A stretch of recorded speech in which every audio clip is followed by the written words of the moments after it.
ورحمة الله وبركاته. الحمد لله نحمده ونستعينه ونستغفره ونعوذ بالله من شرور أنفسنا ومن سيئات أعمالنا.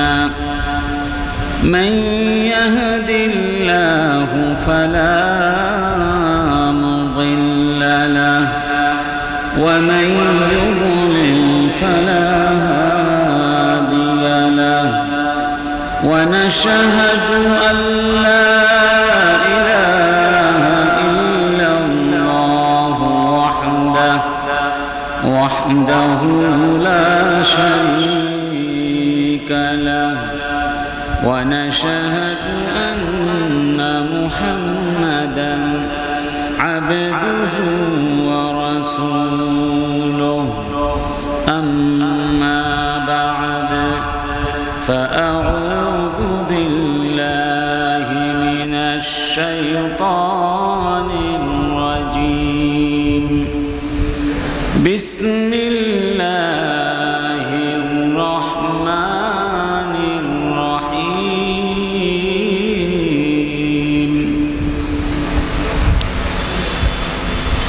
وإذا أردنا أن نهلك قرية أمرنا متر فيها ففسقوا فيها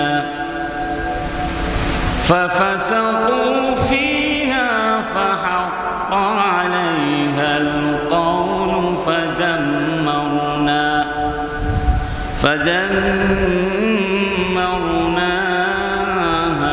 تدميرا. صدق الله العظيم. إن الله وملائكته يصلون على النبي يا أيها الذين آمنوا صلوا عليه وسلموا تسليما. اللهم صل على مولانا محمد وعلى آل سيدنا مولانا محمد. فاق النبيين في خلق وفي خلق ولم يدانوه في علم ولا كرم. اللهم صل على سيدنا مولانا محمد وعلى آل سيدنا مولانا محمد.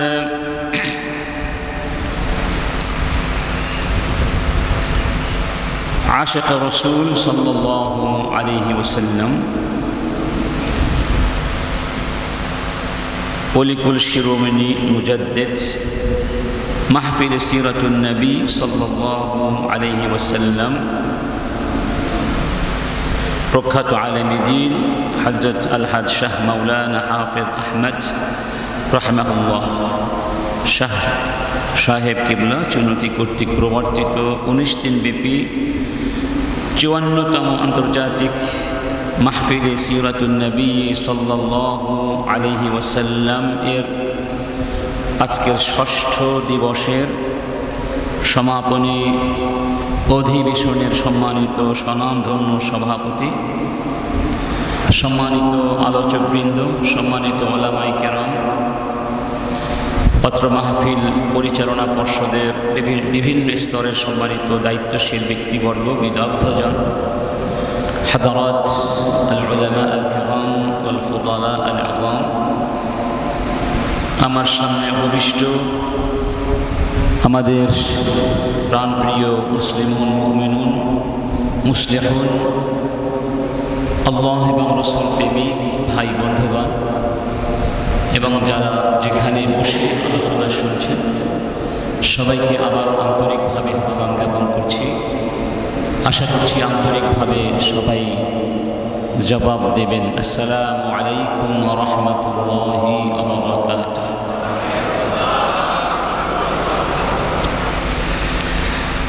প্রথমেই মহান আল্লাহ সুবহানাহু ওয়া তাআলার শুকরিয়া আদায় করছি, যিনি আমাদেরকে আজকের এই মুবারক মাহফিলে এসে জান্নাতের বাগানে বসবার তৌফিক দান করেছেন। যেই মহান রব্বুল আলামিন আমাদেরকে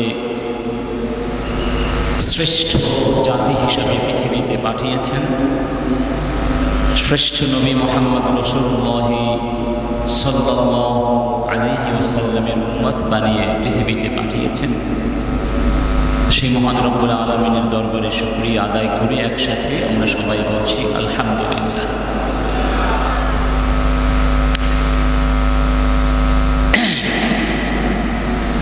যে বিষয়টি নিয়ে আজকে আমাকে আলোচনা করার জন্য প্রস্তাবনা দেওয়া হয়েছে, সে বিষয়টি সম্পর্কে ইতিমধ্যে আপনারা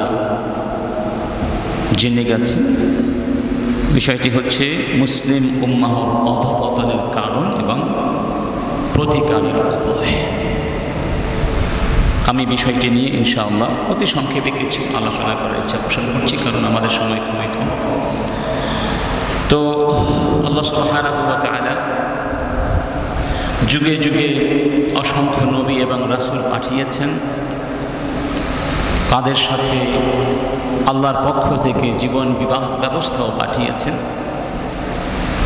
নবীদের সাথে রাসূলদের সাথে অনেক জাতিগোষ্ঠী অন্যায় আচরণ করেছিল, বেয়াদবি করেছিল, সীমালঙ্ঘন করেছিল। আল্লাহর পক্ষ থেকে আসা জীবন ব্যবস্থার বিরুদ্ধে দাঁড়িয়েছিল, যে কারণে যুগে যুগে আল্লাহ অনেক জাতিকে, অনেক গোষ্ঠীকে দৃষ্টান্তমূলক শাস্তি দিয়ে জমিন থেকে সরিয়ে দিয়েছেন। এবং সেই ইতিহাসগুলো আমাদের সামনে আল্লাহ সুবহানাহু ওয়া তাআলা কুরআনুল কারীমের ভিতরে সুস্পষ্টভাবে তুলে ধরেছেন, যাতে করে আমরা তাদের মতো ওই সব অন্যায় অপরাধে জড়িয়ে না পড়ি।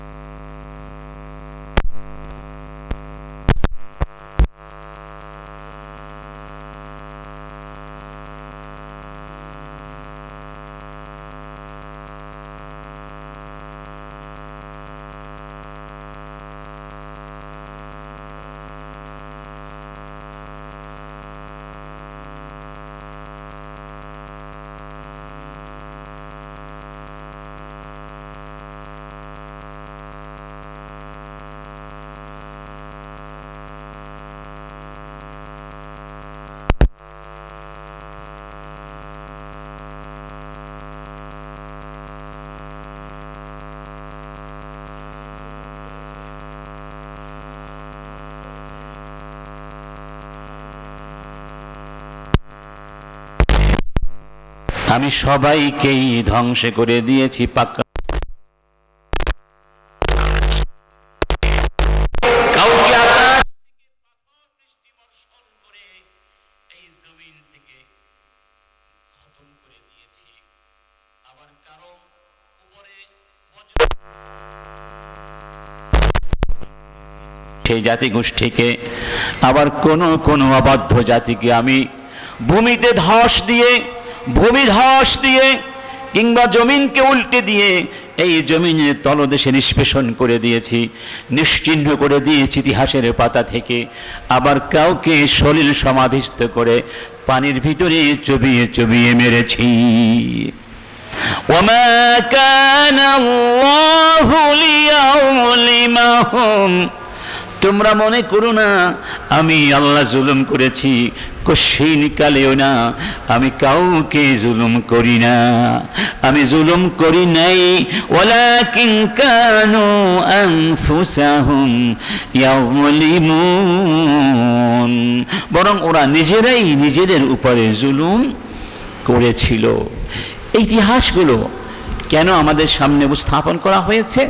যাতে করে আমরা ফাতাবিরু ইয়া উলিল আবসার, যাদের মধ্যে বুদ্ধি আছে, বিবেক আছে, চেতনা আছে, তারা যেন শিখতে পারে, শিক্ষাগুলো গ্রহণ করতে পারে। কোরআন এবং সুন্নাহ বিশ্লেষণ করে বিভিন্ন জাতি গোষ্ঠীকে আল্লাহ পাক যে সব কারণে ধ্বংস করে দিয়েছিলেন, এবং এই উম্মাহ ইসলামিয়াকেও যে সমস্ত অপরাধের কারণে ধ্বংস করে দিতে পারেন, এই নুসুসগুলো বিশ্লেষণ করলে আমরা যে কারণগুলো উদ্ঘাটন করতে পারি, সেগুলোর মধ্যে এক নম্বর কারণ হচ্ছে আশিরকু বিল্লাহ ওয়াল কুফরু বিল্লাহ, আল্লাহর সঙ্গে শিরিক করা এবং কুফর করা। কারণ কি? কারণ হলো এই মহাবিশ্ব একটি মহাসত্যের উপরে দাঁড়িয়ে রয়েছে। সেই মহাসত্যের নাম হলো লা ইলাহা ইল্লাল্লাহু মুহাম্মাদুর রাসূলুল্লাহ। লা ইলাহা ইল্লাল্লাহ, কালিমাতুত তাওহীদ, একাত্মবাদের বিশ্বাস। এই মহাসত্যের উপরে মহাবিশ্ব দাঁড়িয়ে রয়েছে। রব্বুল আলামিন বলছেন, ওয়ামা খালাকনাস সামাআ ওয়াল আরদা ওয়ামা বাইনাহুমা লাঈবিন। তোমরা মনে করো না ওই বিশাল আকাশ আর এই বিশাল জমিনকে আমি সৃষ্টি করেছি খেলাধুলা করার জন্যে, খেলার ছলে সৃষ্টি করেছি, এটা মনে করো না। লাউ আরাদনা আন নাত্তাখিযা লাহওয়া লাত্তাখাযনাহু মিন লাদুন্না ইন কুন্না ফাগিলিন। আমি ইচ্ছে করলে খেলাধুলার অনেক সামগ্রী গ্রহণ করতে পারি, আমার কাছে কি কোনো কিছুর অভাব আছে? আমি খেলাধুলা করার জন্য, দুষ্টমি করার জন্য জমিন তোমাদেরকে সৃষ্টি করিনি। কেন সৃষ্টি করেছি? বাল নাকযিফু বিল হাক্কি আলাল বাতিল, আমি এই জন্যই জমিনকে সৃষ্টি করেছি, মহাবিশ্ব সৃষ্টি করেছি। আমি হককে ধরে, সত্যকে ধরে, মহাসত্যকে ধরে বাতিল মিথ্যার উপরে আঘাত করব। সত্য গিয়ে মিথ্যাকে চুরমার করে দেবে। ফায়াদমাউহু ফাইযা হুয়া যাহিক ওয়া লাকুমুল ওয়াইলু মিম্মা তাসিফুন। তোমরা যারা আমার সঙ্গে শিরিক করেছ, আমার সাথে অংশীদার স্থাপন করেছ, তোমাদের জন্য ধ্বংস অনিবার্য করে দেব। আমার পক্ষ থেকে আসা এই মহাসত্যকে আমি বিজয়ী করে দেব। এজন্যই মূসা আলাইহিস সালামকে যখন ফিরআউন নানা ধরনের নির্যাতন নিষ্পেষণ চালাচ্ছিল, ফিরআউনের বংশধারা থেকেই একজন ব্যক্তি ঈমানের ঘোষণা দিয়েছিলেন। এতদিন ধরে ঈমানকে তিনি গোপন করেছিলেন। তিনি এক পর্যায়ে বললেন, ইয়া কওমি মালি আদউকুম ইলান নাজাতি ওয়া তাদউনানি ইলান নার। হে আমার কওম, আমি তো তোমাদেরকে নাজাতের পথে আহ্বান করছি, আর তোমরা আমাকে কেন ধ্বংসের পথে, আগুনের পথে, জাহান্নামের পথে ডাকছো? তাদউনানি تدعونني لأكفر بالله وأشرك به ما ليس لي به علم وأنا أدعوكم إلى العزيز الغفار আমি তোমাদেরকে মহান আল্লাহর পথে আহ্বান করছি, নাজাতের পথে আহ্বান করছি, মুক্তির পথে আহ্বান করছি, তাওহীদের পথে আহ্বান করছি, আর তোমরা আমাকে শিরকের পথে, কুফরের পথে আহ্বান করছো, ধ্বংসের পথে আহ্বান করছো। আল্লাহ পাক সেই ব্যক্তিকে নাজাত দিয়েছিলেন, আর যারা শিরক এবং কুফরের পথে আহ্বান করছিল ওয়াহাকা বিআলি ফিরআউনা মা কানু বিহি ইস্তাহজিউন। কারণ হচ্ছে শিরক হচ্ছে মানুষকে আল্লাহ সুবহানাহু ওয়া তাআলা যে স্বভাব দিয়ে, যে সুন্দর প্রকৃতি দিয়ে, যে ভারসাম্যপূর্ণ মানসিক অবস্থা দিয়ে, ফিতরাত দিয়ে, তবিআত দিয়ে সৃষ্টি করেছেন, সেই সৃষ্টির সেই ফিতরাতের সম্পূর্ণ উল্টো হলো শিরক। অতএব মানুষ আর যাই করুক ফিতরাতের সাথে যুদ্ধ করে কোনোদিন বিজয়ী হতে পারে না। যেখানেই দেখবেন মানুষ সহজাত, স্বভাবজাত প্রবৃত্তির বিরুদ্ধে, সঠিক ফিতরাতের বিরুদ্ধে যুদ্ধ করেছে, সেখানেই মানুষ ক্রমান্বয়ে ধ্বংস হয়ে গিয়েছে, ধ্বংসের দিকে দ্রুত পদে হেঁটেছে। যেমন আপনারা জানেন যে আমাদের এই যে সাবেক স্বৈরাচারী সরকার শিক্ষা ব্যবস্থাকে ধ্বংস করতে করতে এমন একটা পর্যায়ে নিয়ে গিয়েছিল যে শিক্ষা ব্যবস্থার পরতে পরতে এক ধরনের নাস্তিকতাবাদ তারা ঢুকিয়ে দিতে সক্ষম হয়েছিল, এবং সেই নাস্তিকতাবাদের একটি বহিঃপ্রকাশ ছিল আমাদের বাচ্চাগুলোর স্বাভাবিক চিন্তাধারাকে বিকৃত করে ট্রান্সজেন্ডার নামে একটি ভয়ানক স্বভাব বিরোধী, সত্য বিরোধী, আল্লাহ রাব্বুল আলামিনের দেয়া জীবন ব্যবস্থা বিরোধী চিন্তা চেতনাকে তারা সেখানে চাপিয়ে দেওয়ার চেষ্টা করেছিল। অথচ পৃথিবীর ইতিহাস বলছে এই ট্রান্সজেন্ডার নামক জিনিসটি যে দেশেই ছড়িয়ে পড়েছে, যারাই ট্রান্সজেন্ডারের মতো অপরাধ করেছে তারাই ক্রমান্বয়ে ধ্বংস হয়ে গিয়েছে। কেউ আত্মহত্যা করেছে, কেউ নানা ধরনের সমস্যার মধ্যে পড়ে তিলে তিলে মৃত্যুর সাথে পাঞ্জা লড়ছে। এভাবেই তারা ক্রমান্বয়ে ধ্বংস হয়ে যাচ্ছে। অতএব এই শিরক কখনো মানুষের জন্য কল্যাণকর হতে পারে না। মানুষের স্বভাবকে যা ধ্বংস করে দেয়, তাই জীবন জগৎকেও ধ্বংস করে দিতে পারে। এই জন্য আল্লাহ পাক আমাদেরকে বলছেন ফাআকিম ওয়াজহাকা للدين حنيفا فطرة الله التي فطر الناس عليها لا تبديل لخلق الله ذلك الدين القيم ولكن أكثر الناس لا يعلمون। আমি আল্লাহ যেই ফিতরাত দিয়ে তোমাদেরকে সৃষ্টি করেছি, সেই ফিতরাতের মধ্যে কোনো প্রকার পরিবর্তন করো না। সেই ফিতরাতের দাবি হলো তোমরা শুধু আমি এক আল্লাহর সামনে মাথা নত করে দিবে। আমি ছাড়া কারো সামনে মাথা নত করতে পারবে? আমি ছাড়া কারো ইবাদত তোমরা করতে পারবে না, আর কারো সামনে দাসত্বের অর্ঘ্য নিবেদন করতে পারবে না। খবরদার, ওমা খালাকাতুল জিন্না ওয়াল ইনসা ইল্লা লিয়াবুদুন। জিন ইনসানকে সৃষ্টি করা হয়েছে এই একাত্মবাদের শিক্ষাকে জমিনে প্রতিষ্ঠিত করে দেওয়ার জন্য। এই জন্য কাদেসিয়ার যুদ্ধে পারস্যের সেনাপতি রুস্তম যখন জিজ্ঞেস করেছিল একজন মুসলিম সৈনিক রেবিঈ বিন আমিরকে, তোমরা কেন যুদ্ধ করো, তোমরা কেন আমাদের দেশে যুদ্ধ করতে এসেছো? তখন রেবিঈ বিন আমির বলেছিলেন, নাহনু উম্মাতুন ইবতাআসানা আল্লাহ লিনুখরিজা ইবাদাল্লাহি মিন ইবাদাতিল ইবাদি ইলা ইবাদাতিল্লাহ। আমরা তো সেই জাতি, যেই জাতিকে আল্লাহ সৃষ্টি করেছেন যাতে করে আমরা আল্লাহর গোলামদেরকে মানুষের গোলামিত্বের জিনজির থেকে মুক্ত করে সমস্ত শিরকের শিকলকে ভেঙে খান খান করে এক আল্লাহর ইবাদতের পথে নিয়ে আসতে পারি, আল্লাহর গোলামদেরকে গোলামদের গোলামিত্ব থেকে রবের গোলামিত্ব করতে শিক্ষা দিতে পারি।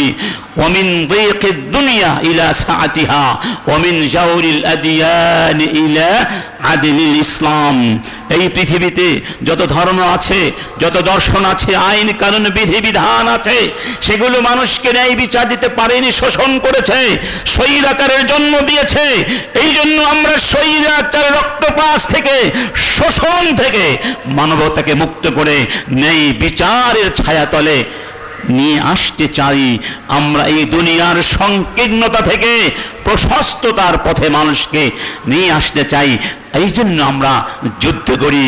আমরা তোমাদের দেশ দখল করার জন্য নয়, আমরা তোমার জাতির উপরে আমাদের আধিপত্য বিস্তার করার জন্য নয়, আল্লাহর গোলামদেরকে আল্লাহর গোলাম বানাবার জন্য আমরা পৃথিবীতে এসেছি। আল্লাহু আকবার। আজকে আমাদের দেশে ইসলামের নামে অসংখ্য শিরক এবং বিদআতের অহরহ অনুশীলন চর্চা হচ্ছে না ভাই? হচ্ছে কি না?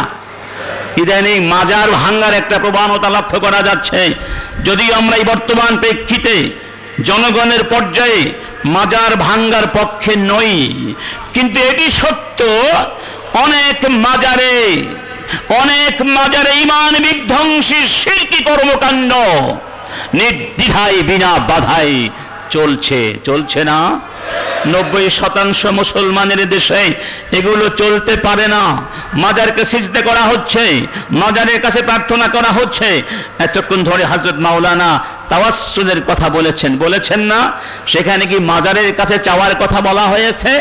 ওয়াকালা রাব্বুকুম উদউনি আস্তাজিব লাকুম ইন্নাল্লাযীনা ইয়াস্তাকবিরুনা আন ইবাদাতি সায়াদখুলুনা জাহান্নামা দাখিরিন।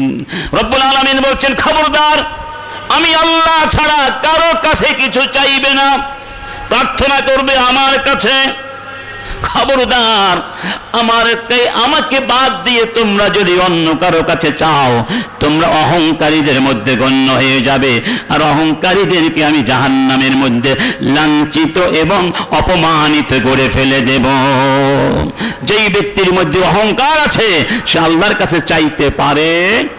আল্লাহর কাছে চাওয়াটাকে সে তুচ্ছ, নিজেকে তুচ্ছ জ্ঞান করে, অপমানিত বোধ করে আল্লাহর কাছে কেন চাইবো? আল্লাহর কাছে চাইবে না, কার কাছে চাইবে? এই পৃথিবীর মালিক কে? এই পৃথিবী কার? চাইতে হবে কার কাছে? অতএব কোনো পীরের কাছে নয়, কোনো মাজারের কাছে নয়, সবাই কার গোলাম, সবাই কার গোলাম।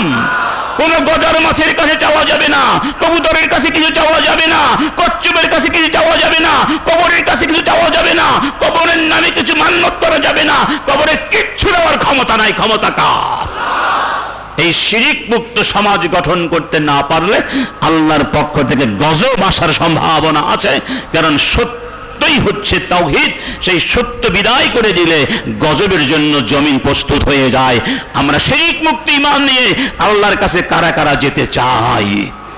রব্বুল আলামিন বলে দিয়েছেন, ইন্নাহু মান ইউশরিক বিল্লাহি ফাকাদ হারামাল্লাহু আলাইহিল জান্নাহ ওয়া মাআওয়াহুমুন নার ওয়া মা লিয-যালিমিনা মিন আনসার ওয়া মাআওয়াহুন নার।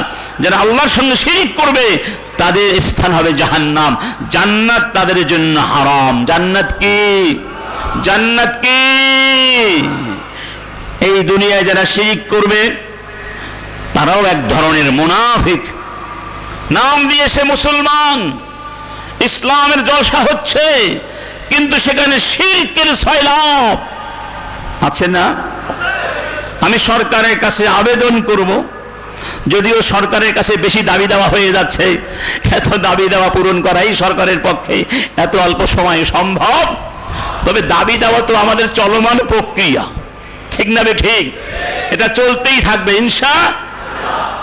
মাজারের নামে পীরতন্ত্রের নামে যদি কোথাও শিরক হয়, সেই শিরকি কর্মকাণ্ড রাষ্ট্রীয়ভাবে বন্ধ করে দেওয়ার জন্য ব্যবস্থা গ্রহণ করতে হবে।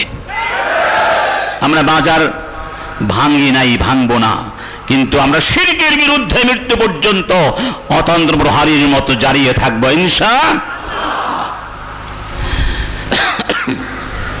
2 নাম্বার, যেই কারণগুলোর মধ্য থেকে, যেই কারণগুলো মানব এবং জাতি ধ্বংস করে দেয়, সেগুলোর মধ্য থেকে আরেকটি কারণ হচ্ছে আল্লাহর দেয়া আসমানি কিতাব এবং জীবন ব্যবস্থাকে উপেক্ষা করে নিজেদের বানানো আইন দিয়ে সমাজ, রাষ্ট্র, এই জগৎকে পরিচালনা করা, এটিও মানুষকে, সমাজকে, জাতিকে ধ্বংস করে দেবার অন্যতম একটি কারণ।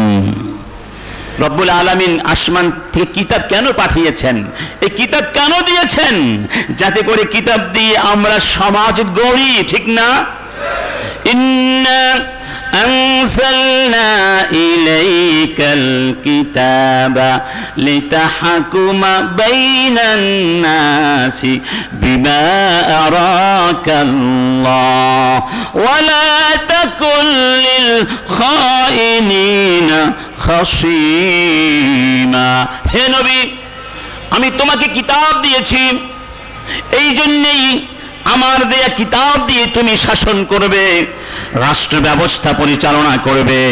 খবরদার, তুমি খায়েনিন, গাদ্দারিন, বিশ্বাসঘাতকদের পক্ষ অবলম্বন করবে না।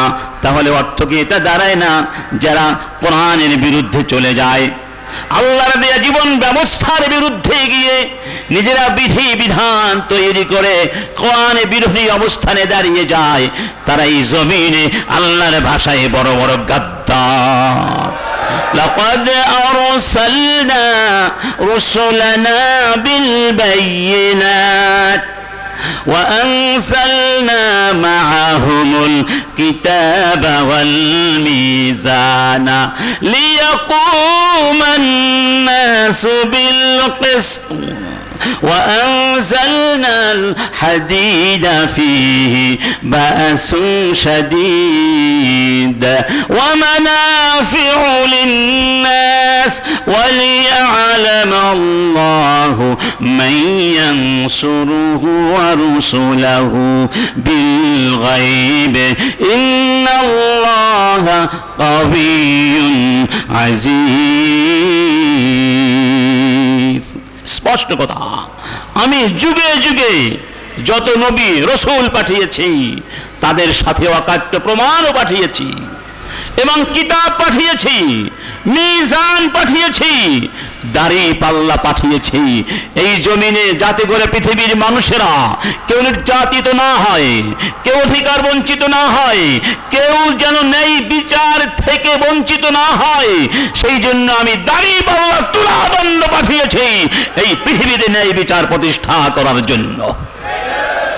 আল্লাহর দেয়া সেই ন্যায় বিচার, আল্লাহর দেয়া সেই কিতাব, আল্লাহর দেয়া সেই মিজান যখন উপেক্ষিত হয়, তখন পৃথিবীতে স্বৈরতন্ত্রের উদ্ভব ঘটে, ঠিক না বেঠিক? গত স্বৈরাচারী হাসিনার যুগে আপনারা অনেকে আপনাদের পকেটে ইসলামের কোন বই পুস্তক কিংবা কোনো খাতা কলম রাখতে ভয় পেয়েছেন না? অনেক মুসলমান ঘর থেকে তাফসিরের বই রাস্তায় ফেলে দিয়েছিল, কারণ ইসলামের বই পুস্তক পেলেই বলা হতো জঙ্গিবাদী বই পাওয়া গেছে। এবার দেখুন, ওরা আমাদেরকে গণতন্ত্রের দোহাই দিয়ে অনেক কিছুই লোভ লালসা দেখিয়েছিল, দেখাই নাই? তোমাদেরকে ভোটের অধিকার ফিরিয়ে দিয়েছি, কিন্তু আপনারা কেউ ভোট দিতে পারেন নাই। গণতন্ত্র ফিরিয়ে দিয়েছি, কিন্তু আপনি জবান খুলে কথা বলতে পারেন নাই, আপনি রাস্তায় মন খুলে হাঁটতে পারেন নাই, আপনি বিশ্ববিদ্যালয়ের অঙ্গনে মাইকে আজান দিয়ে নামাজ পর্যন্ত পড়তে ভয় পেয়েছিলেন মুসলমানদের দেশে। এটি হলো স্বৈরাচারীদের অবস্থা। আর এই স্বৈরাচারের জন্ম দেয় কারা? যারা কোরআনকে বাদ দিয়ে নিজেদের পচা মস্তিষ্ক থেকে মানুষের উপরে তাদের মন গড়া বিধিবিধানকে চাপিয়ে দেয়। এই জন্য মুহাম্মদ রাসূলুল্লাহ সাল্লাল্লাহু আলাইহি ওয়াসাল্লাম তার বিরুদ্ধে সমাজের গরিব এবং অসহায় লোকেরা আসলে যুদ্ধ করেনি, তার বিরুদ্ধে যুদ্ধ করেছিল সমাজের নেতৃত্বস্থানীয় লোকগুলো, আবু জাহেল, আবু সুফিয়ান, উতবা, রবিআ, শাইবা, কারণ তারাই ছিল সমাজের মাথা, তারাই সমাজকে পরিচালনা করত। তারা নিজেদের মন গড়া বিধিবিধান দিয়ে নিজেদের স্বার্থ উদ্ধার করার জন্য, আধিপত্য বিস্তার করার জন্য, শৈলতান্ত্রিক মনোভাবকে পাকাপোক্ত করবার জন্য যুগ যুগ ধরে সমাজের অসংখ্য মানুষের উপরে শোষণের বোঝা চাপিয়ে দিয়েছিল। আর এই দরিদ্র, সক্ষমতাহীন, ক্ষমতাহীন, দুর্বল জনগোষ্ঠী সেই নির্যাতনের জগদ্দল পাথরের তলদেশে বসে ত্রাহি ত্রাহি চিৎকার করেছিল, আল্লাহ আমাদের জন্য একজন উদ্ধারকারী পাঠিয়ে দাও। ঠিক না বেঠিক? নবীরা এসে, আমাদের নবী এসে যখন ঘোষণা করে দিলেন লা ইলাহা ইল্লাল্লাহ, ধনী গরিব, রাজা প্রজা কারোর মধ্যে কোনো পার্থক্য নাই, সবাই সমান আল্লাহর গোলাম। তাদের সেই মিথ্যে অহমিকার প্রাচীরগুলো ভেঙে খান খান হয়ে গিয়েছিল। তারা স্বৈরাচারের পতন লক্ষ্য করেছিল। শেখ হাসিনা যেমন শেষ মুহূর্ত পর্যন্ত হাজার হাজার যুবকের বুকে গুলি ছুটতে দ্বিধা করে নাই, তারাও সেই দিন দ্বিধা করে নাই। যুগে যুগে কোরআন বিরোধী, ইসলাম বিরোধী, আল্লাহ বিরোধী সমস্ত স্বৈরাচারের চেহারা এক এবং অভিন্ন। এই জন্য বিশ্বনবী মদিনায় গিয়ে ইসলামী রাষ্ট্র প্রতিষ্ঠা করেছিলেন। 10 বছর সেই রাষ্ট্র নিজে চালিয়েছেন, নিজে হাতে কলমে শিক্ষা দিয়েছেন। আর আজকে আমাদের দেশের স্বৈরাচারীরা বলে ইসলামে কোনো রাজনীতি নেই। এই কথা যারা বলবে তারা 1000 বার কাফের, 1,00,000 বার কাফের। ইসলাম পরিপূর্ণ জীবন ব্যবস্থা, এখানে সব কিছু আছে, থাকতেই হবে, নইলে ইসলাম অপূর্ণ হয়ে যায়। অথচ আল্লাহ পাক বলছেন আল ইয়াউমা আকমালতু লাকুম দীনাকুম, আমি ইসলামকে পরিপূর্ণ করে দিয়েছি। ইসলামকে অপূর্ণ ঘোষণা করার তুমি কে? আমি কে? তুমি কে? মুসলমান, মুসলমান। ঠিক না ঠিক? ইসলামের এই অনুশাসন বিশ্বনবী যেভাবে মদিনা রাষ্ট্র গঠন করে সেই জাতি গোষ্ঠীকে ধ্বংসের হাত থেকে মুক্ত করেছিলেন, আউস খাজরাজকে যুগের পরে যুগ ধরে তারা যে হিংসা বিদ্বেষ আর জিঘাংসার ভেতরে ধ্বংস হয়ে যাচ্ছিল, সেই অবস্থা থেকে উদ্ধার করে ভাই ভাই বানিয়ে দিয়েছিলেন। মুসলিম ইহুদিদের মধ্যে সম্পর্ক তৈরি করে যে একটি সুন্দর সমাজ গঠন করেছিলেন, সাম্প্রদায়িক সম্প্রীতির যে অনন্য বাঁধন সৃষ্টি করে বিশ্বকে তাক লাগিয়ে দিয়েছিলেন, সেই রাষ্ট্রকে আপনারা চান? আমরা আজকেও দাবি করব, এই সিরাতের ময়দান থেকে দাবি করব, বিশ্বনবী 10 বছর যেই কোরআন দিয়ে রাষ্ট্র চালিয়ে বিশ্বকে ন্যায় বিচার উপহার দিয়েছিলেন, আমরা এই ময়দান থেকে, এই সিরাতের ময়দান থেকে, এই বিশ্বনবীর সিরাতের ময়দান থেকে দাবি করছি আমাদের এই সোনার বাংলাদেশকেও কোরআন দিয়ে নতুন করে বিনির্মাণ করবার জন্য আপনারা প্রস্তুত হন। আল্লাহ তুমি আমাদের এই দাবি কবুল করো, আমিন।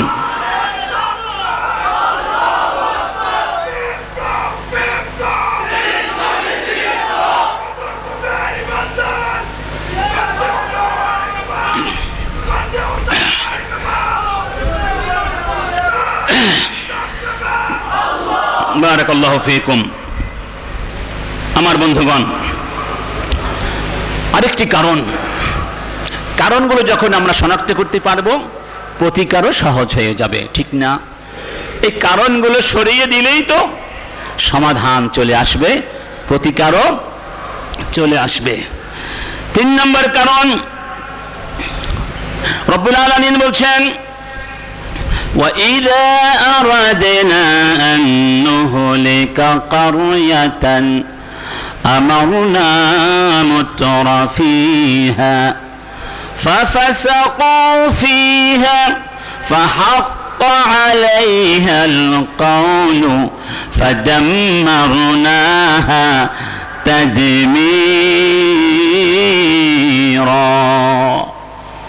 একটা জনপদকে আমি যখন ধ্বংস করতে চাই, তথা একটা জনপদ তখনই ধ্বংস হয় যখন ওরা আমার বিধানকে অস্বীকার করে, সীমা লঙ্ঘন করে, নগ্নতা, বেহায়াপনা, অশ্লীলতা আর বিলাসিতার মধ্যে কণ্ঠ ডুবে যায়। সমাজের নেতৃত্ব স্থানীয়রা যখন এইভাবে সমাজকে দূষিত করে দেয়, কলুষিত করে দেয়, সেখানে ফাসাদ সমাজের পরতে পরতে ঢুকে পড়ে। মদ, জুয়া, গাঁজা, ধর্ষণ, লুণ্ঠন, গণহত্যা এরকম যখন সীমা ছাড়িয়ে যায়, তখন ওই জনপদের জন্য ধ্বংস অনিবার্য হয়ে যায়। কি হয়ে যায়? মাঝে মধ্যে আপনারা দেখবেন যারা সীমা লঙ্ঘন করে, নাফরমানির ক্ষেত্রে, শোষণের ক্ষেত্রে কিংবা অশ্লীলতার ক্ষেত্রে, আল্লাহ পাক তাদেরকে সুযোগ আরো বাড়িয়ে দেন, আরো বাড়িয়ে দেন। ওরা মনে করে আমরা তো ভালোই আছি, কই আলেমরা এত ওয়াজ নসিহত করে, আমরা ধ্বংস হয়ে যাব, আমরা তো বরং উল্টো আরো কি সমৃদ্ধ হচ্ছে, আমাদের সম্মান, আমাদের উৎকর্ষ আরো বৃদ্ধি পাচ্ছে। এই প্রসঙ্গে আল্লাহ বলছেন, ফালাম্মা নাসু মা যুক্কিরু বিহি ফাতাহনা আলাইহিম আবওয়াবা কুল্লি শাইইন হাত্তা ইযা ফারিহু আখাযনাহুম বাগতাতান ফাইযা হুম মুবলিসুন। ওরা যখন আমাকে ভুলে গেল, আমি ওদের সামনে ভোগ বিলাসিতা আর নাফরমানির দুয়ার আরো খুলে দিলাম। ওরা নাফরমানি করবার সুযোগ অবারিত পেয়ে সীমা লঙ্ঘনকেও যখন ছাড়িয়ে গেল, আমি হঠাৎ করে একদিন ওদেরকে পাকড়াও করলাম, এমন ভাবে পাকড়াও করলাম আমার আযাব থেকে নাজাতের কোনো উপায় ওদের ছিল না। আল্লাহু আকবার। ওরা নিরাশ হয়ে গেল, ওরা ভাবতেই পারে নাই এভাবে ওরা ধ্বংস হয়ে যাবে। গতকালকেও ভাবতে পারে নাই, 5 মিনিট আগেও ভাবতে পারে নাই, কারণ ওরা চিন্তা করেছিল আমাদেরকে ধ্বংস করবে এমন ক্ষমতা কার আছে। আমরা সব জায়গায় এমন সেট আপ দিয়ে রেখেছি, সবাই আমাদেরকে নিশ্চিত নিরাপত্তার মধ্যে রেখেছে, কিন্তু আল্লাহ পাক যখন ধরেন কোন নিরাপত্তা কাজে লাগে। ফালাম্মা তারাআল জামআনি ক্বালা আসহাবু মূসা ইন্না লামুদরাকুন ক্বালা কাল্লা ইন্না মাগিয়া রাব্বি সায়াহদিন ফাআওহাইনা ইলা মূসা আন ইদরিব বিআসাকাল বাহর فانفلق فكان كل فرق كالطود العظيم। একটু আগে ওই যে ফেরাউনের বিশাল বাহিনী মূসা নবী আর তার সাথীদেরকে পরিবেষ্টন করে ফেলেছে, কালো মেঘের মতো ধেয়ে আসছে, সামনেই তাদের সমুদ্র, আর সব দিক থেকে তারা পরিবেষ্টিত, বাঁচার কোনো পথ তাদের সামনে আপাত দৃষ্টিতে ছিল না। এই জন্য তারা চিৎকার করতে লাগলো, মূসা আমাদের বাঁচার কোনো পথ নেই। মূসা নবী বললেন, ভয় করো না, আমাদের সঙ্গে কে আছেন? কে আছেন? রব্বুল আলামিন বললেন, মূসা সাগরে আঘাত করো। 12টি পথ হয়ে গেল, সমুদ্রের পাহাড়ের মতো উঁচু উঁচু পথ হয়ে গেল। সেই পথ দিয়ে মূসা নবী ওয়ানজাইনাহু মান মাআহু আজমাইন ওয়া আযলাফনা সাম্মাল আখারিন। মূসা নবীকে পার করে দিলাম, আর ফেরাউনকে সেখানে এনে ধরে সাগরের মাঝে চুবিয়ে চুবিয়ে তারপরে ধ্বংস করে দিলাম। ঠিক না বেঠিক? স্বৈরাচারী হাসিনা আগের দিনে ভাবতে পারে নাই পালাতে বাধ্য হবে, আর আমরাও ভাবতে পারি নাই আমাদের একটা সুদিন আসবে। নিরাশ অন্ধকারের মধ্যে আমরা হারিয়ে যাচ্ছিলাম, কিন্তু আল্লাহ প্রমাণ করে দিয়েছেন, এই জমিন কোরআনের জন্য আমি তোমাদের হাতে তুলে দিলাম, ইসলামের জন্য তুলে দিলাম, ন্যায় বিচার প্রতিষ্ঠার জন্য তুলে দিলাম। ওই মাসুম বাচ্চাদের বুকে রক্ত দিয়ে যে আমানত ওরা ছিনিয়ে এনেছে, ওই আমানত তোমাদের কাছে তুলে দিলাম। খবরদার এই আমাদের সঙ্গে খেয়ানত করো না। সুযোগ কিন্তু বারবার আসে, এই সুযোগ হাতছাড়া হয়ে যদি যায়, আবারও যদি সেই স্বৈরাচার বাংলাদেশে আসার সুযোগ পায় স্বৈরাচার প্রতিষ্ঠা করার, তাহলে আমাদের কিন্তু আর বলার কিছু থাকবে। সাবধান মুসলমান, এখন মসজিদের মধ্যে বসে মারামারি করার সময় নাই।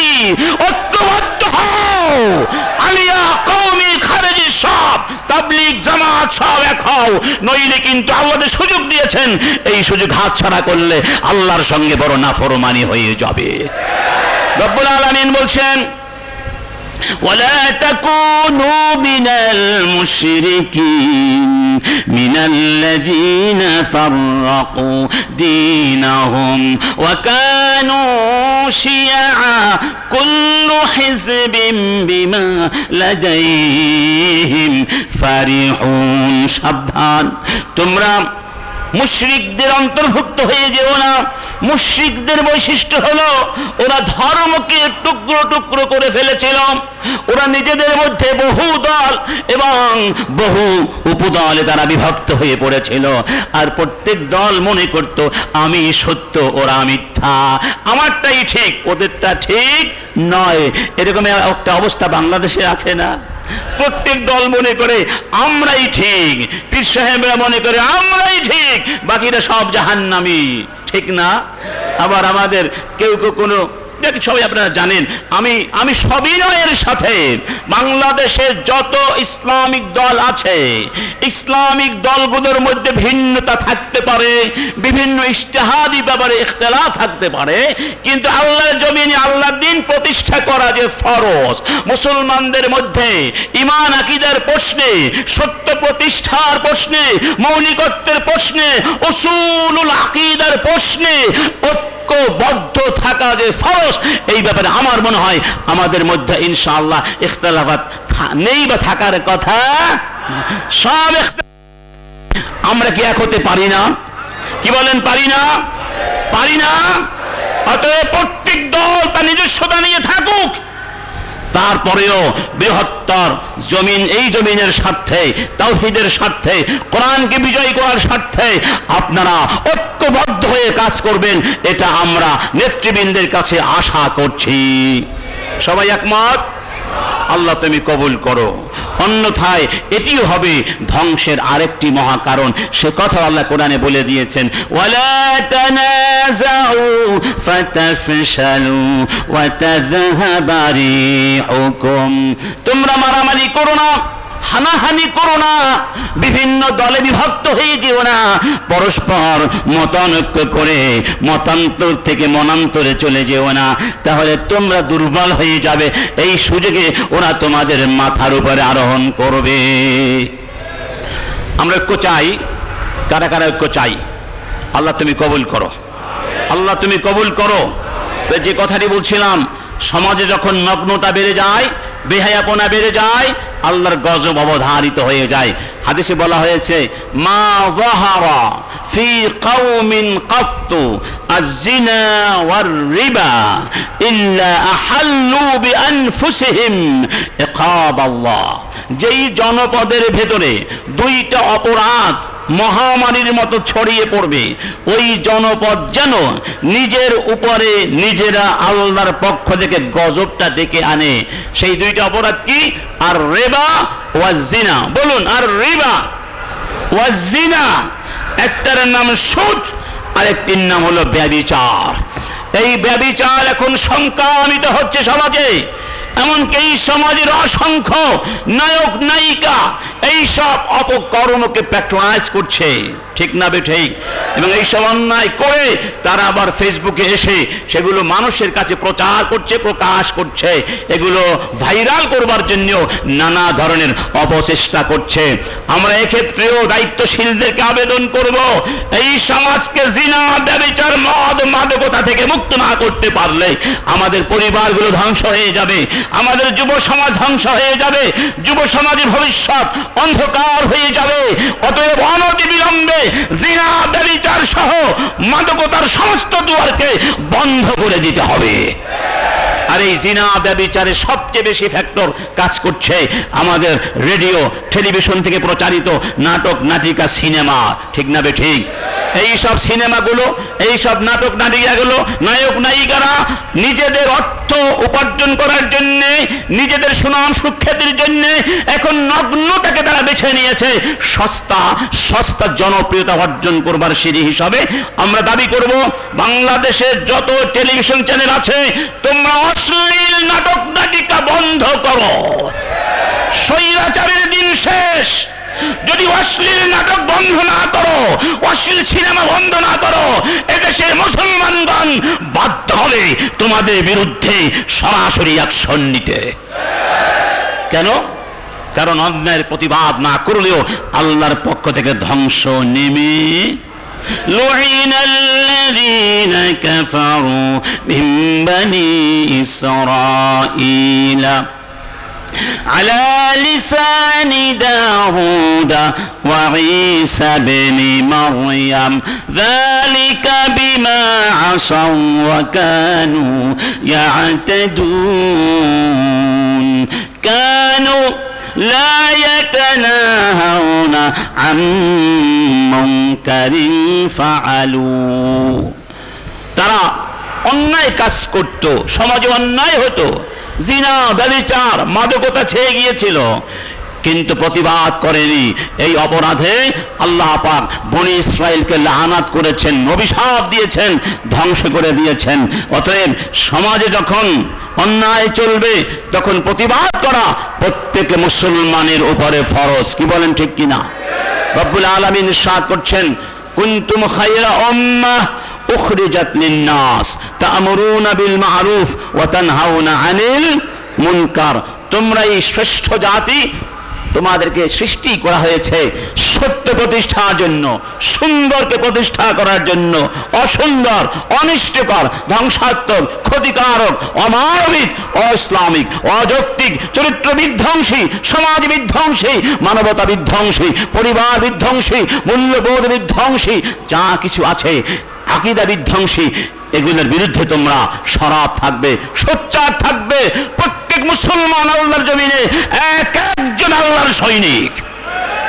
আমাদের বন্ধুকে, আমাদের ওলিকে, আল্লাহ যার সঙ্গে থাকেন তার কোনো ভয় আছে? আর আল্লাহর সঙ্গে যেই ব্যক্তি থাকে না, সেই ব্যক্তি যতই ক্ষমতাধর মনে পড়ুক, তার সিংহাসন মাকড়সার জালের মতোই মনে রাখতে হবে। রব্বুল আলামিন বলছেন, মাসালুল লাযীনা ইত্তাখাযু মিন দুনিল্লাহি আউলিয়া কামাসালিল আনকাবুতি اتخذت بيتا وإن أوهن البيوت لبيت العنكبوت। আমি আল্লাহকে বাদ দিয়ে তোমরা যদি অন্যদেরকে অভিভাবক বানাও, বন্ধু বানাও, জেনে রেখো আল্লাহকে বাদ দিয়ে যারা অন্যকে বন্ধু বানায় তারা হলো ওই মাকড়সার মতো, যেই মাকড়সা একটা ঘর তৈরি করেছে, জাল তৈরি করেছে। এই পৃথিবীতে যত ঘর আছে সবচেয়ে দুর্বল ঘরের নাম হলো মাকড়সার ঘর। এতে এত দুর্বল যার কোনো স্থায়িত্বতা। এই জন্য এই মাকড়সাকে ধরে যারা বাঁচতে চেয়েছিল তারা চোরের মতো পেছনের দুয়ার দিয়ে পালিয়ে গিয়েছে। আমরা মাকড়সার জাল ধরে বাঁচতে চাই না, আমরা কোরআন ধরে বাঁচতে চাই, আল্লাহর ওলায়াত ধরে বাঁচতে চাই, ইমানের রজ্জুকে শক্ত করে ধরে বাঁচতে চাই। আমরা যেমন জীবন জগৎকে বাঁচাতে চাই, নিজেরা বাঁচতে চাই, সবাইকে বাঁচাতে চাই। লা তা'মুরুন্না বিল মারুফ ওয়া লা তানহাউন্না আনিল মুনকার আও লা ইউশিকান্নাল্লাহু আন ইয়াবআসা আলাইকুম ইকাবান সুম্মা তাদউনাহু ফালা ইউস্তাজাবু লাকুম। মনে রেখো, স্মরণে রেখো, তোমরা যদি ভালো কাজ করতে না বলো, খারাপ কাজ থেকে বাধা না দাও, তাহলে আল্লাহ তোমাদের সবার উপরে এমন গজব নাজিল করবেন, তারপরে তোমাদের কোনো দোয়া আর কবুল হবে অর্থাৎ ধ্বংস অনিবার্য হয়ে যাবে। এই জন্য আমাদের মা as-সাইয়্যিদা যায়েনাব বিনতে জাহাশ রাসূলকে প্রশ্ন করেছিলেন, ইয়া রাসূলুল্লাহ আনুহলাক আও আনহালাক ওয়া ফিনা সালিহুন, মনে করুন আমাদের মাঝে সালেহুন ভালো ভালো মানুষ আছে, এরপরেও কি আমরা ধ্বংস হয়ে যেতে পারি? রাসূল কারীম কি বলেছিলেন? নাম, তোমরা ধ্বংস হয়ে যেতে পারো। ইদা কাসুরাল খাবাসু, যখন তোমাদের মধ্যে খাবাস ছড়িয়ে পড়বে, যেটা বললাম মিথ্যাচার ছড়িয়ে পড়বে, সুদ ছড়িয়ে পড়বে, ঘুষ ছড়িয়ে পড়বে, জুলুম নির্যাতন বেহায়াপনা ছড়িয়ে পড়বে, তখন তোমাদের মধ্যে ভালো ভালো মানুষ থাকলেও আল্লাহর গজব থেকে তোমরা মুক্তি পাবে। এক ফেরেশতাকে বলা হয়েছিল আনাকলে মদিনাতে কাযা, যাও অমুক জনপদকে উল্টে ধরো, ওই জনপদকে নিষ্পেষিত করে দাও। তখন ফেরেশতা জিজ্ঞেস করলেন, ইয়া রব, ইয়া রব, ওই জনপদের মধ্যে তোমার একজন বান্দা আছেন, লাম ইয়াশিকা তরফাতা আইন, এক চোখের পলকেও তোমার সাথে তিনি নাফরমানি করেন না, তোমাকে ডাকেন, তোমাকে স্মরণ করেন, তোমার ইবাদত করেন, ওই ব্যক্তি ওই জনপদে আছে, আল্লাহ তুমি কি তাকে ভুলে গেছো? রব্বুল আলামিন বললেন, এ বেদা আবে, বরং ওকে দিয়ে ধ্বংস শুরু করো। কেন আল্লাহ? জানতে চাইলেন। আল্লাহ পাক বললেন, কেন? কারণ ওই ব্যক্তির সমাজে অন্যায় হচ্ছে, খারাপ কাজ হচ্ছে, ওই ব্যক্তি তাতে মোটেও কষ্ট পাচ্ছে না, সে নিজেই শুধু কি করছে? ইবাদত করছে, সমাজ সংস্কারের জন্য তার কোনো চিন্তা নাই। অতএব সে আমি যাতে কষ্ট পাই, সে তাতে কষ্ট পায় না, সে আমাকে ভালোবাসে না, সে ভালোবাসার মিথ্যা দাবিদার, ওকে দিয়ে শুরু করো, ওকে দিয়ে শুরু করো।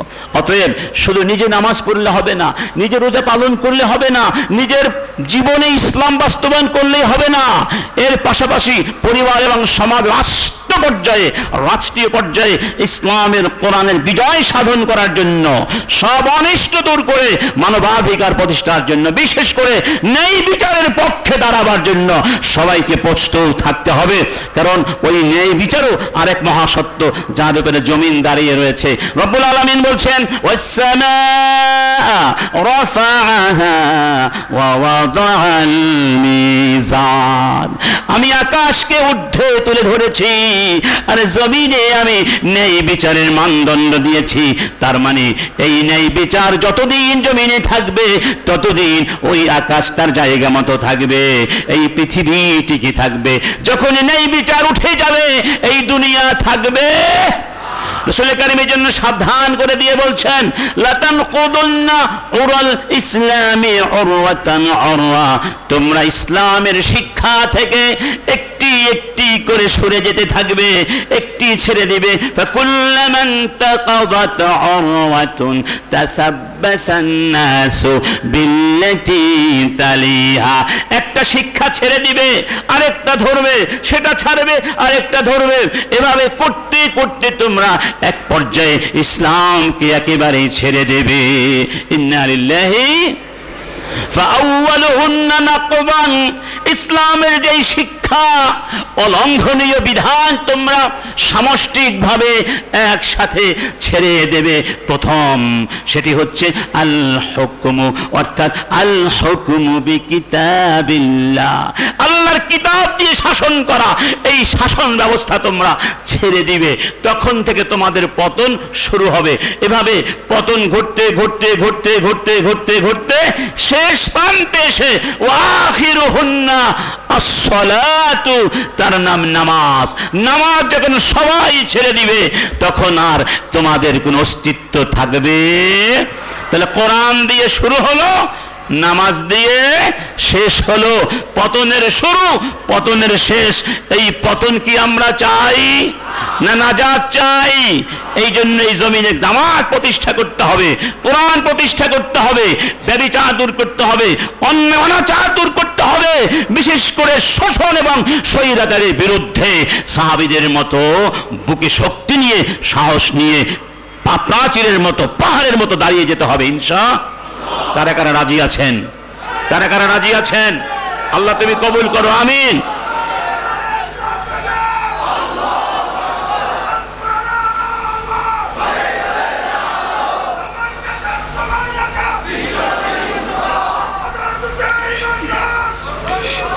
আমার বন্ধুগণ, আমার সময় তো বেড়া শেষ, আলহামদুলিল্লাহ। এগুলো আসলে অনেক ব্যাপক বিষয়, এক আলোচনাতে শেষ করা সম্ভব নয়। আরও অনেকগুলো বিষয় রয়েছে, যেমন আল্লাহ পাকের নাফরমানি অর্থ অকৃতজ্ঞ হওয়া, আদামুশ শুকর, অকৃতজ্ঞ হলে আল্লাহ পাক সেই জাতিকে ধ্বংস করে দেন। দরাবাল্লাহু মাসালান ক্বরিয়াতান কানাত আমিনাতান মুতমাইন্নাহ ইয়াতিহা রিজকুহা রাগাদান মিন কুল্লি মাকান ফাকাফারাত بأنعم الله فأذاقها الله لباس الجوع والخوف بما كانوا يصنعون। আল্লাহ পাক একটি জনপদের কথা স্মরণ করিয়ে দিয়ে বলছেন, এই জনপদের জন্য আমি নেয়ামত ঢেলে দিয়েছিলাম, ওরা আমার নেয়ামত পেয়ে আমাকেই ভুলে গেল, এই জন্য ওদেরকে আমি ধ্বংস করে দিয়েছিলাম। আরেকটি কারণ হচ্ছে আপনার দুনিয়ার মহব্বতকে আখিরাতের উপরে প্রাধান্য দেওয়া, দুনিয়াকেই বেছে নেয়া, আখিরাতকে ভুলে যাওয়া, এটা আল্লাহর পক্ষ থেকে ধ্বংস আর গজব আসার আরেকটা বড় কারণ। আছে নাকি নাই? এই যে মন্ত্রী মিনিস্টাররা হাজার হাজার কোটি টাকা লুটপাট করেছে, কেন করেছে? দুনিয়ার মহব্বতে পড়েছে। এই টাকা দিয়ে বাড়ি করব, গাড়ি করব, বেগমপাড়ায় বিদেশে রাজার হালে থাকবো। এক ভূমিমন্ত্রী হাজার হাজার কোটি টাকা দিয়ে যুক্তরাজ্যে কয়টা 360টা না 260টি 260টি বাড়ি কিনেছে একজন মন্ত্রী, ভূমি মন্ত্রী। চিন্তা করে দেখেছেন এই লোকটা বাঁচবে কয়দিন আর কি পরিমাণ সে খেতে পারবে? সে এই টাকাগুলো পাচার করে এই দেশকে ধ্বংস করে দিয়ে গেল, ঠিক না বে ঠিক? এক এস আলম ইসলামী ব্যাংকের সমুদায় ঋণের অর্ধেক নিয়ে গেছে, আর সে যা নিয়ে গেছে এর সিংহভাগ পেয়েছে স্বৈরাচারিণীর পরিবার। ইন্না লিল্লাহ। এভাবে ধ্বংস হয়ে যায় একটা জাতি, একটা জনপদ, যখন লোভ আর লালসা মানুষের মধ্যে প্রাধান্য বিস্তার করে। এজন্য হাদিসে বলা হয়েছে, ইউশিকু আন তাদাআল উমামু আলাইকুম কামা তাদাআল আকালাতু ইলা কাসআতিহা। সেদিন বেশি দূরে নেই যখন পৃথিবীর অমুসলিম জাতি গোষ্ঠী তোমাদেরকে নিয়ে টানা হেঁচড়া করবে, ঠিক যেভাবে মৃত্যু লাশ নিয়ে কুকুরেরা, শিয়ালেরা, হিংস্র প্রাণীগুলো টানা হেঁচড়া করে, কে কার আগে কত বেশি খেতে পারে, নিতে পারে। আমরা হয়ে যাব মরা লাশের মতো। দুনিয়ার মুসলিম জনগোষ্ঠী আমাদেরকে নিয়ে খেলবে, আমেরিকা খেলবে, ভারত খেলবে, ইউরোপ খেলবে। আমরা চাইলেও বেশি কিছু করতে পারবো? কথা ঠিক না বে ঠিক? সাহাবায়ে কেরাম বললেন, ওমিন কিল্লাতিন নাহনু ইয়াউমাইযিন, হে রাসূল, সেই দিন কি আমাদের সংখ্যা এত কম থাকবে? আমাদের আত্মনির্ভরশীলতা থাকবে না, আত্মনিয়ন্ত্রণের ক্ষমতা থাকবে না, আমরা প্রতিরোধ করবার ক্ষমতাও রাখবো না, এত সংখ্যা স্বল্প হয়ে যাব? বললেন, বাল আনতুম ইয়াউমাইযিন কাসীর, বরং সেই দিন তোমাদের সংখ্যা হবে বিশাল। আজকে পৃথিবীতে 4 জনে 1 জন মুসলমান, ঠিক নয় কি? বিশাল সংখ্যা। এই বিশ্বে আল্লাহ যত আল মাওয়ারিদ আত-তাবিঈয়া দিয়েছেন, দ্যাট মিনস ন্যাচারাল রিসোর্সেস, তার 60% তো আমাদের কাছে আছে। এরপরেও আমরা এখন কি, আমাদের কোনো শক্তি নেই, লা হাওলা ওয়ালা কুওয়া, এমন একটা পর্যায়ে আমরা কোনো কথা বলতে পারি না আমরা। কারণ কি? রাসূল কারীম বললেন, ওয়ালা ইয়ানজিআন্নাল্লাহু মিন সুদুরি আদুউইকুম আল মাহাবাতা মিনকুম ওয়ালা ইয়াকযিফান্নাল্লাহু ফি কুলুবিকুম আল ওয়াহনা। তোমাদের ভয় থাকবে না শত্রুদের মনের মধ্যে, শত্রুরা তোমাদেরকে ভয় করবে না, সম্মান করবে না, আর তোমাদের মনের মধ্যে আল্লাহ একটা রোগ ঢেলে দিবেন, তার নাম আল ওয়াহনু। বলা হলো, ওয়ামাল ওয়াহনু ইয়া রাসূলুল্লাহ? বললেন, আল ওয়াহনু, ওয়াহান হচ্ছে হুব্বুদ দুনিয়া ওয়া কারাহিয়াতুল মাউত। তোমরা দুনিয়ার প্রেমে পড়ে যাবে, পরকালকে তোমরা ভুলে যাবে, মৃত্যুকে পছন্দ করবে না, মরতে চাইবে না, কিয়ামত তোমাদের কাছে পছন্দের নয়। জান্নাতের চিন্তা থাকবে না, জাহান্নামের চিন্তা থাকবে না, কবর দেশের বারজাখের চিন্তা থাকবে না। তোমাদের চিন্তা হবে আরো চাই, আরো চাই, আরো চাই। 41 বছর পর্যন্ত ক্ষমতা চাই, নিরঙ্কুশ ক্ষমতা চাই, এই দেশ আমার, আমার বাবার, ঠিক না ঠিক? চাওয়ার আর কোনো শেষ নাই। এইরকম দুনিয়ার প্রেম যখন তোমাদের মধ্যে ঢুকে যাবে, তখন আর তোমাদের অস্তিত্ব থাকবে না, তোমাদের আমাদেরকে বিজাতীয়রা নিয়ে টানা হেসরা করবে। তাই আসুন আমরা এই দুনিয়াও আমাদের প্রয়োজন নাই তা নাই, আমরা তো ভারসাম্যপূর্ণ জীবন ব্যবস্থায় বিশ্বাসী। রব্বানা আতিনা ফিদ দুনিয়া হাসানাহ ওয়া ফিল আখিরাতি হাসানাহ ওয়াবতাগি ফীমা আতাকুমুল্লাহ আদ-দারাল আখিরাহ ওয়া লা তানসা নসীবাকা মিনাদ দুনিয়া। দুনিয়ার অংশ ভুলে যেও না, তবে দুনিয়াই কিন্তু শেষ নয়। ইবনে মাসউদ রাদিয়াল্লাহু আনহু যখন ইন্তেকাল করছিলেন তখন তিনি হাত বাড়িয়ে দিয়েছিলেন এবং বলছিলেন মারহাবান বিল মাউত, মারহাবান বিল মাউত, হে মৃত্যু তোমাকে স্বাগতম। সুবহানাল্লাহ। মৃত্যুর সাথে তাদের কেমন বন্ধুত্ব ছিল, কারণ এই মৃত্যুই তো বাধা, এই মৃত্যুর প্রাচীন উঠে গেলেই তো আল্লাহর কাছে তারা চলে যেতে পারবে, ঠিক না বেঠিক? কিন্তু আল্লাহর ভয় যখন থাকে না তখন মৃত্যু মানুষের কাছে পছন্দের হয়।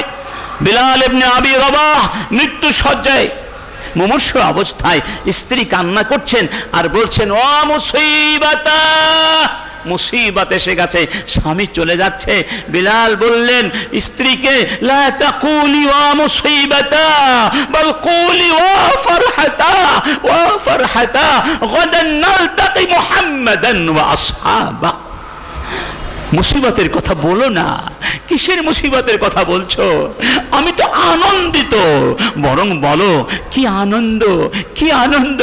আমি তো মুহাম্মদুর রাসূলুল্লাহর কাছে যাচ্ছি, আমি তো আমার বন্ধুদের কাছে যাচ্ছি, আমার কোনো কষ্ট নাই, কোনো দুঃখ। এজন্য মৃত্যুর কথা আমাদের ভেতরে সব সময় জাগ্রত করে রাখতে হবে। আল্লাহ পাক আমাদের সবাইকে বোঝার তৌফিক দান করুন। ওয়া আখিরু দাওয়ানা আনিল হামদুলিল্লাহি রাব্বিল আলামিন। আসসালামু আলাইকুম ওয়া রাহমাতুল্লাহি ওয়া বারাকাতুহু।